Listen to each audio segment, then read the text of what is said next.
plano complejo acepta dos tipos de representaciones. O sea, podemos pensar en un complejo, ¿cómo lo estábamos escribiendo? Lo estábamos escribiendo como A más I ver.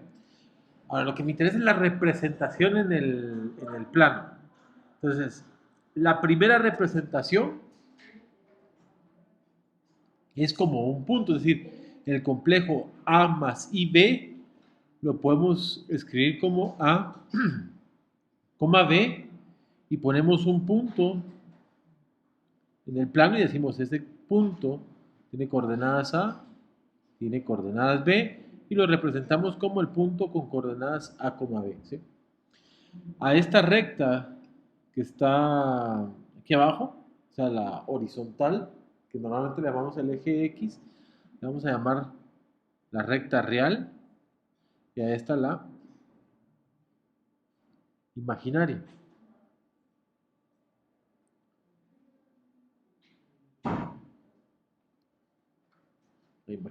La recta real y la recta imaginaria. ¿Por qué? Porque sobre el eje X tenemos la parte real del complejo y sobre el eje Y tenemos la parte imaginaria.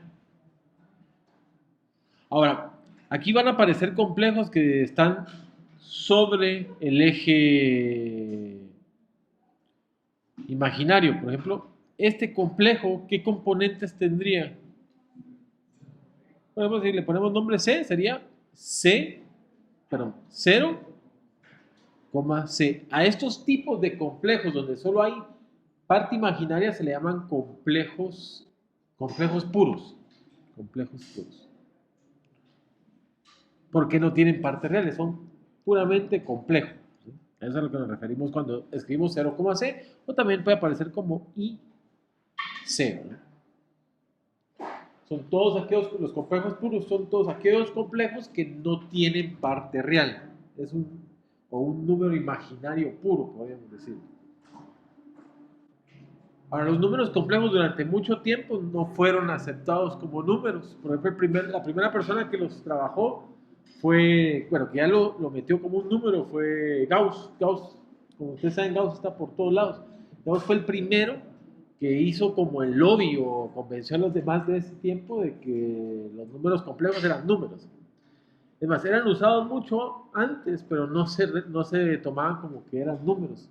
Muy raro, ¿no? Entonces, es más, Euler era uno de los que los trabajaba, pero no los consideraba números. Simplemente una forma de expresar ciertas cosas. Entonces, la primera notación es por puntos.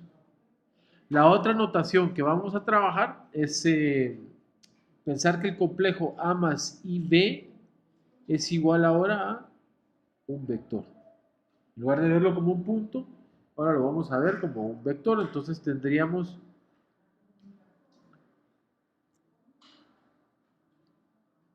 que el punto AB se representa por medio del vector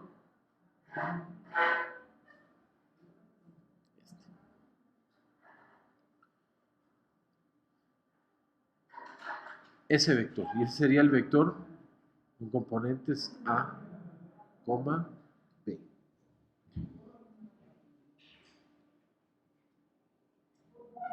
Entonces esas dos diferentes representaciones nos van a permitir a nosotros aplicar muchas cosas que ya sabíamos del cálculo a los complejos, ¿no? Porque o los pensamos como puntos o los podemos pensar como vectores, y eso nos da, por ejemplo, una representación gráfica de que si yo tengo el vector este y el vector este, vemos que este es el vector A y este es el vector B. Bueno, el complejo A y el complejo B. La suma, ¿quién sería? Tendría que ser, si hago esto y hago esto, sería la resultante. Por la ley del paralelogramo. O sea, estamos aplicando algo que sabíamos de vectores a los complejos. Entonces así sabemos de que este va a ser A más B. Y ya empiezan a aplicársele cosas que habíamos demostrado para los números complejos. Ahora, en esta segunda representación nosotros podríamos hablar entonces de la magnitud de un número complejo. Por ejemplo, si tenemos el complejo, pongamos aquí magnitud. Si tenemos el complejo Z igual a A más IB, nosotros vamos a definir la magnitud del complejo Z como la longitud del vector, o como era la magnitud de un vector. ¿Cómo sería la magnitud de un vector? Sería la raíz de A al cuadrado más B al cuadrado. Y lo que nos da la magnitud del vector es su longitud, o la distancia del origen al punto, si lo queremos ver como un punto.